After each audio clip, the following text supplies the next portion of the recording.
What's going on, everybody? It's the Indoor Hunter, and we're back finally after quite some time with some YouTube material. So today's video, we are going to be discussing The Way of the Hunter, the newest addition to the hunting game genre. For those of you that follow me on Twitch, you'll know that I've been playing it quite a bit lately. The game's actually been out for a few months, so I'm very late to the game on this. That being said, I really like to sink my teeth into something before I really want to give an honest opinion, because if I play it for a couple hours and then try to zing one out there, I may end up changing my mind over time, and I have several times. In fact, before making this video, I'd made another video comparing The Hunter Call of the Wild to The Way of the Hunter, and after mulling it over and kind of watching the video a few times, I decided I didn't like the route that was going, and I don't want to make a comparison video. And that's simply because at the end of the day, they are actually two different games. It really is like comparing apples to oranges. It depends on what you want out of the game, and that's what I'm going to kind of discuss here, the nuances of this game, Way of the Hunter. I may touch on Call of the Wild a little bit, but I'm not going to go into super specifics as far as a direct comparison. If you guys are interested in that kind of video, let me know in the comments below. I did make something like that, but I'm not sure I actually want to share that at this time. And with that out of the way, so scrolling through social media, I still receive a lot of advertisements for Way of the Hunter, and I noticed a common trend within the comments of these advertisements. There's a lot of people still on the fence about this game. You know, I'll see stuff like, is this game worth it? You know, what's it like compared to Call of the Wild? Again, I don't want to make this a direct comparison video, but at the same time, because they are both technically hunting games, I guess there is some crossover there. That being said, though, I want to make something that could maybe kind of help somebody make that final decision whether or not they should get this game. So let's kind of go over the good, the bad, and the ugly. Now, I want to caveat that with, so any sort of negative or constructive criticism I have of this game in its current form, take very lightly, because this development team seems very adamant about fixing the game, working on their game. It's a new company, Nine Rock Games. They've joined with THQ Nordic, and these guys are vets of the Cabela's Big Game Hunter series, which, if you have any experience with those, you know those were classic hunting games. They were excellent for the time. And there's a lot of DayZ guys that have joined this team as well.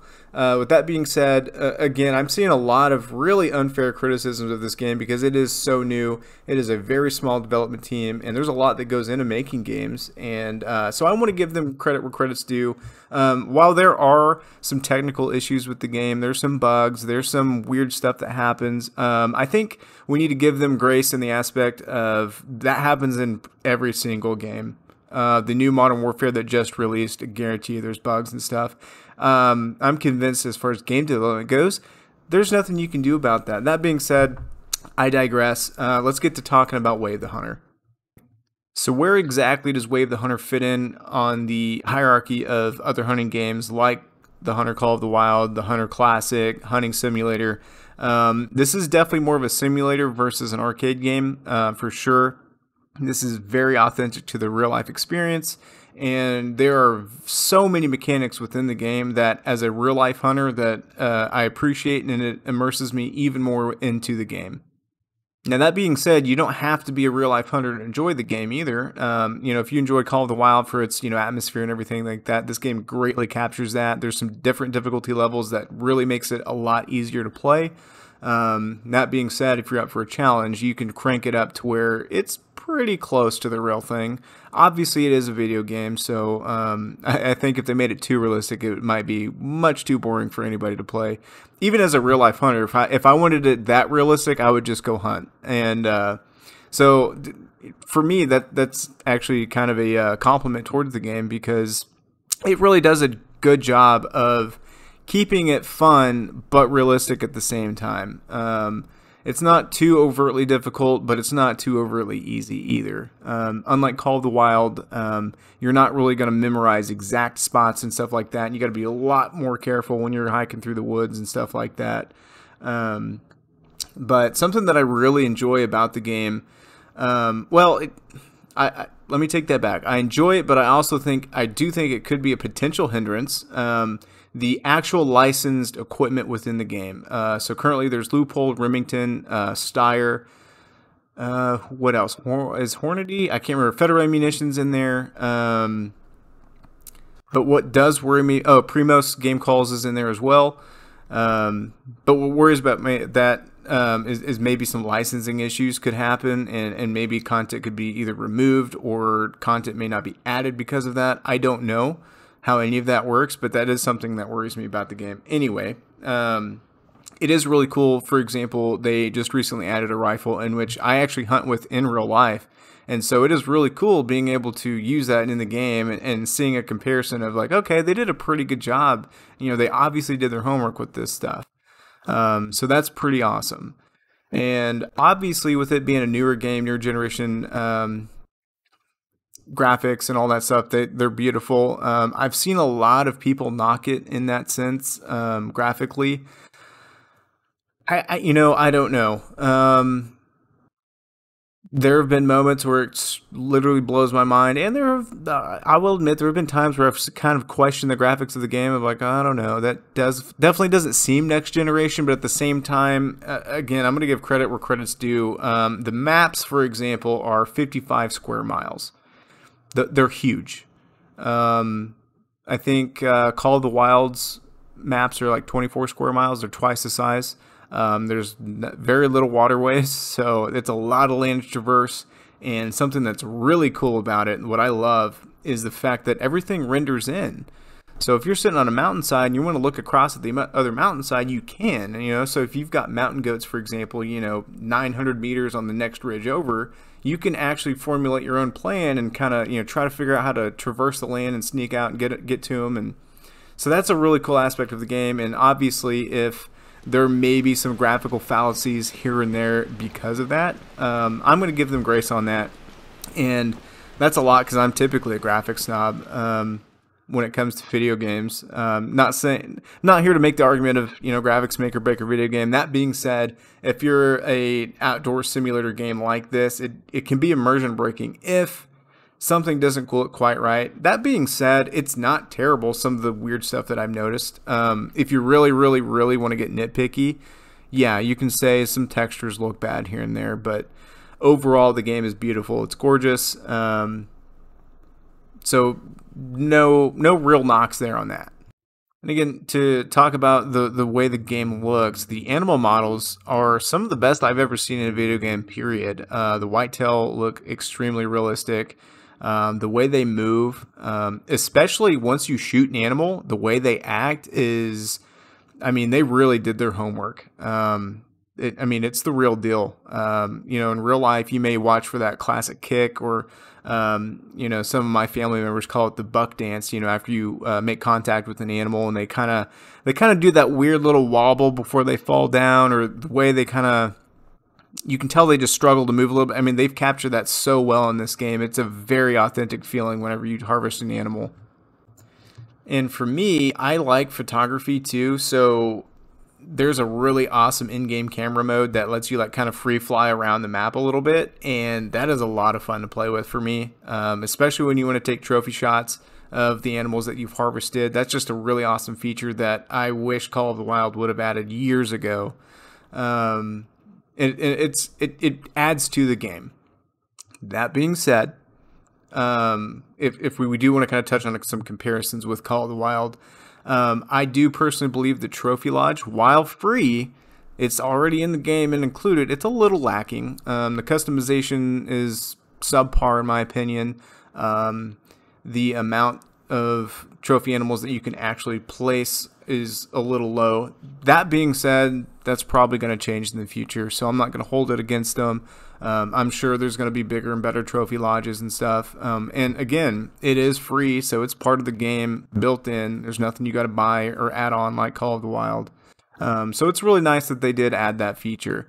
Something else that I really enjoy about the game is the herd management aspect. So in real life, you want to be ethical and not try to harvest, super young animals that have the potential to get much, much bigger as they age and be able to pass on those really good genetics. And you see that in play within the game. Now, the developers have been kind of tight-lipped exactly how that works, and so the community is trying to figure that out. But it is really cool following a herd for a while and seeing an animal that started out really young and kind of small grow into this giant absolute trophy. That's a lot of fun. And just something that you don't really see in games, and it's just a cool aspect. Instead of being a grinder, kind of like Call of the Wild is, it's more of a shoot, don't shoot situation. So it gives you those kind of ethical questions of, do I want to harvest this young buck just to harvest it, or do I want to have that patience and wait and hope that he actually gets bigger? We'll move on to the next mountain range. Maybe, there's going to be something bigger there. So that's, it's just really cool to see that in a game. Again, I mentioned before just how big the maps are. In some aspects, that can be a hindrance, especially. I would say, especially when you do compare it to Call of the Wild, it's not as casual in that aspect. You're not just going to go, you're not playing this game for 15 minutes. For example, I remember having a conversation with my Twitch chat about waiting 30 minutes to get a proper shot on a mule deer, and it was the most fun I've ever had in my life. It wasn't quite that long, but there was an experience where you've got to wait those animals out, and it's very authentic. Whereas, a lot of the older now hunting games, animal movement and paths are much more predictable, and so seeing that realism is pretty awesome. After you harvest an animal or shoot an animal, and then you have to trail it, that's another experience as a real-life hunter that I was just mind-blown at how well of a job that they did. In fact, it can be difficult at times, especially if you make a poor shot, that you lose that animal. You lose the blood trail, you can't find it, and then you're kind of out of luck. Again, I've seen a lot of negative comments on that, about people losing animals or trophies because they've lost blood trails. But, at the end of the day, I like that because it's very realistic. It really encourages those good shot placements.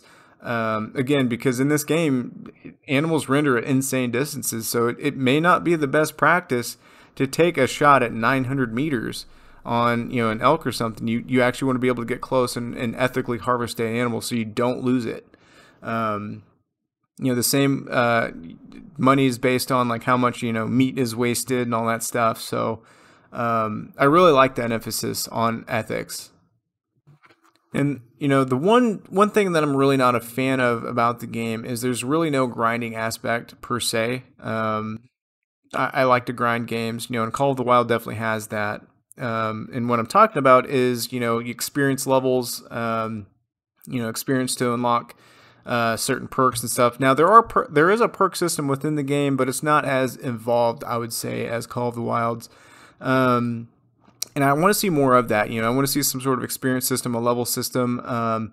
There is no, again, this is all in its current state. This could all change. I don't know. And I hope it does. But in its current state, there is no leaderboards. There are no rankings. There are no stats per se to, show exactly, animals harvested. That's something that's fun to see. Like Call of the Wild will track how many animals you spook, for instance.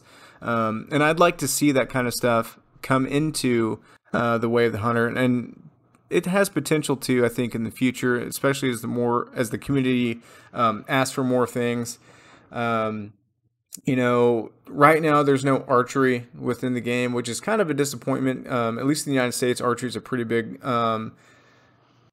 hunting field, and there is none of that in the game. I personally suspect that has to do with the real world licensing of equipment. I could be wrong on that. But that's something I definitely want to see added to the game sooner rather than later, because the archery hunting would be a lot of fun in this game. Again, going back to that realism aspect, because the ballistics, they've done such an amazing job of real-world ammunition, their ballistic coefficients in real-world applications. You actually do have to take into account wind, distance, obviously. And then even, once you're making contact with that animal, bone, actual matter within itself. So that's pretty cool, but I would like to see them add some of those more kind of grindy things, But I feel like there are times where it does feel lacking, where I'm just hunting to hunt, and for some that may be a lot of fun. But again, I want to fill that trophy lodge up with those rares and unique animals that, again, they have said that they're adding, but hopefully that is sooner rather than later. Now let's get some more of the negative stuff out of the way. The biggest concern for me right now is the multiplayer aspect of the game. I will have to admit that is very broken. While it's still there technically and you can technically do it, I've not had too much good luck with it. So if you're looking, again, in its current state, if you're looking to play with your buddies right now, you can kind of do it, but there's a lot of just issues with it. And I'm sure they're going to hammer that out. So again, I will give them that leeway. But in its current state, multiplayer is pretty rough. And the game does have its technical issues. I mean, there's some weird sound and audio bugs that happen. There's some weird just in-game bugs that occur. Again, that's commonplace with a lot of newer games. This is such a small development team. I'm sure it takes time to kind of kink those out, work them out, and get them done. For example, their Halloween event was delayed by over a week because of some technical issues, but they did get it fixed and got it out there to everybody, and that's pretty awesome.